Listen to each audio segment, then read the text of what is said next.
చూడండి దొంగతనం చేస్తుంది. నేను జేబులో పెట్టుకో, జేబులో పెట్టుకో, ఈ జేబులో పెట్టుకో. నేను కూడా అంతే చేసేది. చూడు, ఈ జేబులో పెట్టుకోరా.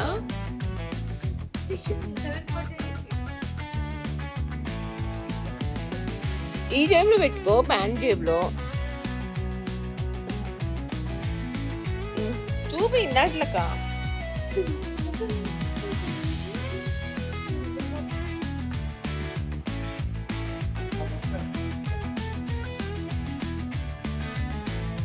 తీస్తామో తీయమో ఇప్పుడే తీసుకోవాలి.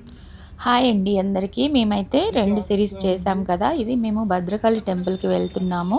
అశోక హోటల్లో టిఫిన్ చేసేసి అప్పటికే చాలా లేట్ అయిపోయింది. 7:40 అయిపోయింది. 8:30కి గుడి క్లోజ్ చేస్తారని చెప్పారు. ఇంకా ఆ రోజు ఒక మంచి ఫ్రైడే అన్నమాట. చాలా మంచి రోజు, అందుకనైతే ఓపెన్ చేసే ఉంది. మేమేమో హడావిడిగా బయలుదేరాము. నైట్ లైటింగ్స్ అంతా చాలా జనాలు వచ్చారు. అదేదో మంచి రోజు. నాకు ఇది తీసి 1 మంత్ అవుతుంది, నాకు సరిగా గుర్తులేదు. అమ్మవారు చాలా చక్కగా రెడీ అయినారు. చూడండి, భద్రకాళి చెరువు అన్నమాట. భద్రకాళి టెంపుల్ ఎంట్రన్స్ అన్నమాట ఇది. ఇంకా లోపలికి ఎంటర్ అయ్యాక మాత్రం చాలా రష్ ఉందన్నమాట. చాలామంది వచ్చారు ఆ రోజు. ఆ రోజు స్పెషల్ డే అన్నమాట, ప్లస్ ఫ్రైడే అన్నమాట. ఇంకా ఆ అమ్మవారి టెంపుల్లోకి అడుగు పెట్టగానే అసలు ఎంత మంచి పాజిటివ్ ఎనర్జీ అంటే అంత మంచి పాజిటివ్ ఎనర్జీ. అమ్మవారు కదా, శక్తి స్వరూపిణి కదా. ఇక్కడ రుద్రమదేవి వాళ్ళు, ప్రతాపరుద్రుడు వీళ్ళు కూడా వచ్చి పూజలు చేసేవాళ్ళంట. అంత పురాతనమైన దేవాలయం కాబట్టి ఎప్పుడు భక్తితోనే అందరి మనసులో నిండి ఉంటాయి కాబట్టి ఆ పాజిటివ్ ఎనర్జీ కూడా మనకు ఉంటుందన్నమాట. ఇలా వెళ్తున్నప్పుడు మాకు ఈ చిన్ని కృష్ణయ్య అయితే మాకు కనిపించాడు. నేను నిజంగా ఏదో బాబుని రెడీ చేసి తీసుకొస్తున్నారు అనుకున్నాను. వెనక్కి తిరిగి చూశాను, ఐస్ మాత్రం చాలా రియల్గా ఉన్నాయి, కృష్ణుడికి ఉన్నట్లే. కానీ దగ్గరికి వెళ్ళి చూస్తే ఇంకా అది బొమ్మ అన్నమాట. అసలు ఎంత రియాలిటీగా ఉందండి. చిన్ని కృష్ణుడు నాకు ఎదురైన వేళ విశేషము. అసలు ఎంత హ్యాపీగా అనిపించిందంటే అమ్మవారి టెంపుల్లో ఇలా శ్రీకృష్ణుడిని చూడటం నాకు చాలా హ్యాపీగా అనిపించింది. ఇంకా వాళ్ళని అడిగి నేను ఇలా వెతుకుంటాను అంటే నాకు ఇచ్చారనమాట.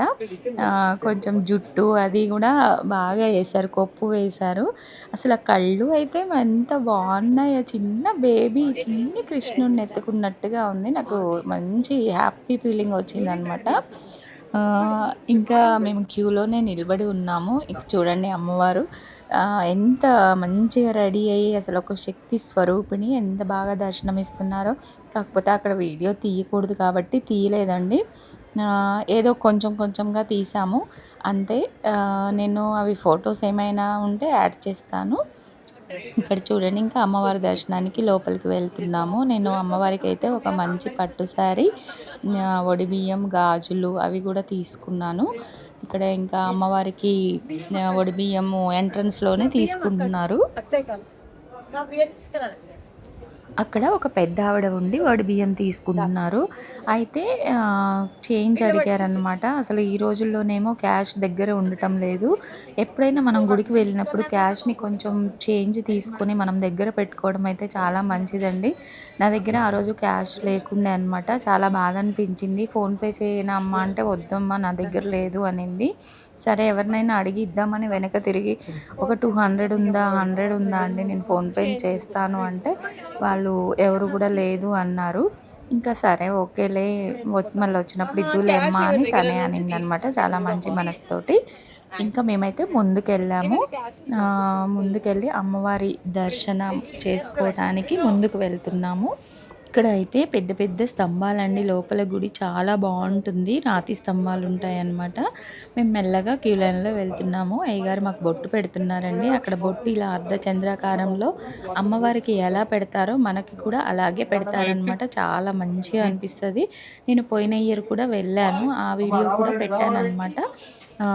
ఎంత మంచిగా అనిపిస్తుంది అంటే ఎంత పాజిటివ్ ఎనర్జీ. చూడండి అమ్మవారు పూలతో మంచి పట్టు శారీస్ తోటి అలంకరించుకొని నిండుగా దర్శనమిస్తున్నారు. ఇక్కడైతే సుబ్రహ్మణ్యేశ్వర స్వామి, వల్లి సుబ్రహ్మణ్యేశ్వరుడు దర్శనం చేసుకుంటే చాలా మంచిది. చాలా ఎప్పుడు కూడా మంచి దర్శనం ఇస్తారు. ఇంకా మేము ఇక్కడ బయటికి వచ్చినంక మేము దీపాలు వెలిగించాము. అక్కడ 360 దీపాలు ఒకరు అమ్ముతూ ఉంటారు. ఎప్పుడు వెళ్ళినా కూడా మనము ఈ దీపాలు వెలిగించుకుంటే చాలా మంచిది. ఇదివరకి అయితే మేము అక్కడ వరంగల్‌లో, కాజీపేటలో ఉన్నప్పుడైతే లోపల వెలిగించేవాళ్ళము గరుడ స్తంభం దగ్గర. ఇప్పుడు రష్ ఎక్కువ అవుతుంది కాబట్టి బయటనే పెట్టారనమాట. అసలు అందరూ దీపాలు వెలిగించి ఆ దీపాలలో మనము ఎంత మంచి హ్యాపీగా అనిపిస్తదనమాట ఆ వెలుగును చూస్తే. ఇంకా అక్కడ మేము దీపాలు వెలిగించేసుకొని కొబ్బరికాయ కొట్టడానికి వెళ్తున్నాము. కొబ్బరికాయ కొట్టేసాము ఆల్రెడీ. ఇంకా అమ్మవారి దగ్గర పూలు అవి గాజులు కూడా నాకు కొన్ని ఇచ్చారు. ఇంకా అవి తీసేసుకొని ఇంకా వెళ్తున్నామనమాట. ఇంకా శివుడు కూడా ఉంటాడు. వీరభద్రుడు, శివుడు, నవగ్రహాలు ఉంటాయి. అక్కడికి వెళ్తున్నాము చూడటానికి. ఇంకా మా వాడు కూడా దండం పెట్టుకుంటున్నాడు. ఇక్కడ చూడండి శివాలయం అనమాట ఇది. శివుడు ఇలా ఉంటాడు. భద్రకాళి టెంపుల్, భద్రకాళి అమ్మవారి పక్కనే శివాలయం కూడా ఉంటుంది.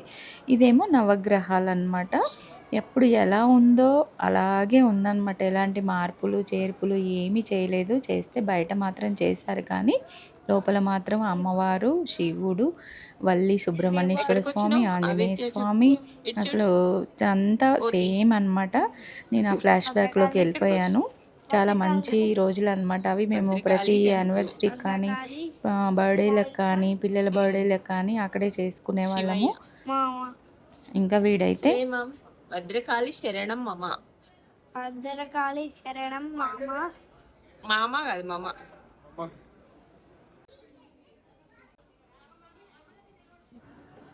ఇది అయితే అద్దాల మేడ అన్నమాట. ఇదివరకైతే లేకుండే. ఇప్పుడు కొత్తగా చేపించినట్టున్నారు. అమ్మవారి లోపల ఉండి చుట్టూ మిర్రర్స్‌లో నుంచి దర్శనం ఇస్తారు. చాలా బావుంది. దర్శనం చేసుకొని కిందికి వస్తే ఇది చెట్టండి. ఎప్పటి చెట్టో, ఎంత పెద్ద చెట్టో అసలు. మేము అప్పుడు వెళ్ళినప్పుడు 10 ఇయర్స్ బ్యాక్ వెళ్ళినప్పుడు ఇక్కడే కూర్చొని మాట్లాడుకుంటూ ఉండేవాళ్ళము. ఇప్పుడు ఆ చెట్టు కూడా దాని చుట్టూ పసుపు, కుంకుమలు వేసి పూజలు చేస్తున్నారు. ఏదైనా మన ప్రకృతియే కదండీ! ప్రకృతిని ఆరాధిస్తే మనము అన్ని దేవుళ్ళని ఆరాధించినట్టే. చూడండి చెట్టు ఎంత పెద్దగా ఉందో అసలు. రావి చెట్టు. ఇక్కడ అన్నీ ముడుపులు కట్టారు. మేమైతే అప్పుడు వచ్చినప్పుడు మాత్రం ఇక్కడే పూజలు చేసుకునేవాళ్ళము. ఇక అక్కడి నుంచి అక్కడే పక్కనే మన సాయిబాబా టెంపుల్ ఉంటుందనమాట. భద్రకాళి టెంపుల్‌కి వెళ్ళిన ప్రతి ఒక్కరు కూడా ఈ సాయినాథుని దర్శనం చేసుకోకుండా రారండి. ఎప్పుడు కూడా సాయిని దర్శనం చేసుకుంటాము. ఇక్కడ మేము సాయిబాబాని దర్శనం చేసుకొని దండం పెట్టుకొని అక్కడ కూర్చుంటే ఇలా ఒక డాగ్ మా దగ్గరికి వచ్చింది. అక్కడే గుళ్ళోనే తిరుగుతుందండి. ఎవరు కూడా ఏమీ అనటం లేదు. నాకెందుకో నేను ఎప్పుడైనా కూడా బాబానే అనుకుంటాను.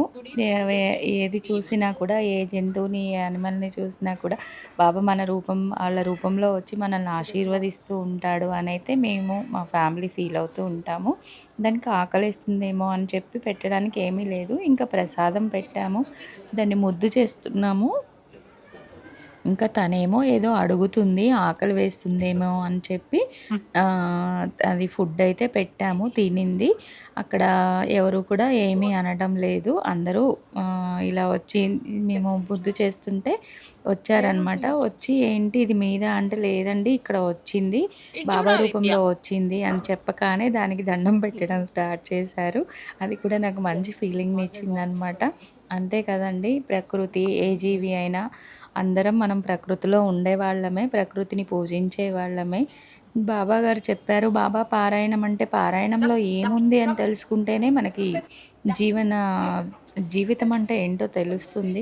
పారాయణం చదవకుండా మనం ఉపవాసాలు చేసి ఏం చేసినా కూడా ఏ ఏ జీవికి కూడా హెల్ప్ చేయకుండా, ఏ జీవికి ఫుడ్ పెట్టకుండా మనం ఎన్ని పూజలు చేసినా వేస్ట్. ఆ విషయం అయితే నాకు తెలుసు. ఇదిగో చూడండి వాళ్ళందరూ ఇలా మొక్కుతున్నారు.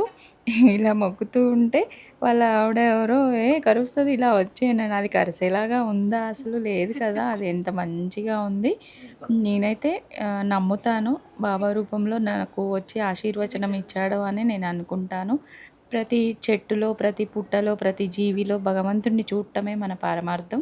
అంతకు మించి మనమేదో ఎక్కడో పూజలు చేసి, ఫోటోలకి పూజలు చేసి, పాలు అభిషేకాలు చేసి ఫ్రూట్స్ చేసి ఇదంతా చేసే కంటే కూడా ఏదైనా మనం ప్రకృతిని మంచిగా ఉంచాలి.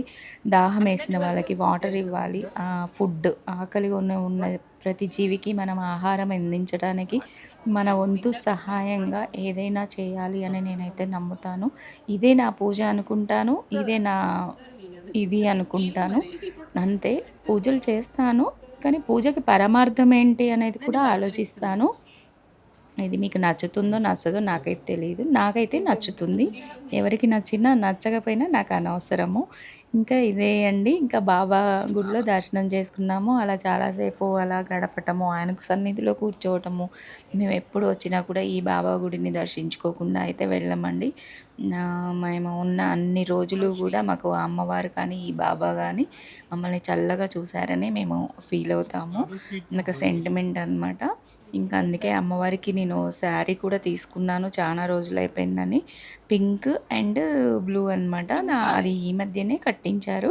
నేను లాస్ట్‌లో మీకు ఫోటోని యాడ్ చేస్తాను. వాళ్ళు కట్టించి నాకు వాట్సాప్‌లో పంపించారనమాట. మీరు ఇచ్చిన శారీని మేము ఈరోజు అమ్మవారికి కట్టించాము అండి అని. నాకు ఎంత హ్యాపీగా అనిపించిందంటే మనం కొని ఇచ్చిన శారీని అంత పెద్ద అమ్మవారికి అంత పురాతనమైన ఎప్పుడో అసలు చాలా పాజిటివ్ ఎనర్జీ ఉంటది అక్కడ వెళ్తే మాత్రం. అలాంటి అమ్మవారికి కట్టించడం అనేది నాకు జన్మధన్యమైంది అనిపించింది. చిన్న చిన్న ఆనందాలనే పెద్ద పెద్ద ఆనందాలుగా నేనైతే ఫీల్ అవుతూ ఉంటాను. ఏయో పెద్ద పెద్ద ఆనందాలొచ్చి పెద్ద పెద్దగా మనం ఆనందం పొందుతాము అని అనుకుంటాం కానీ, మన మనసుకి ఏది నచ్చిందో మనకు అదే ఆనందంగా అనిపిస్తది. నాకు మొన్ననే వచ్చిందనమాట. నేను ఈ వీడియో పోస్ట్ చేయడానికి 2 రోజుల ముందు పౌర్ణమి రోజు వచ్చిందనమాట. మొన్న సండే రోజు.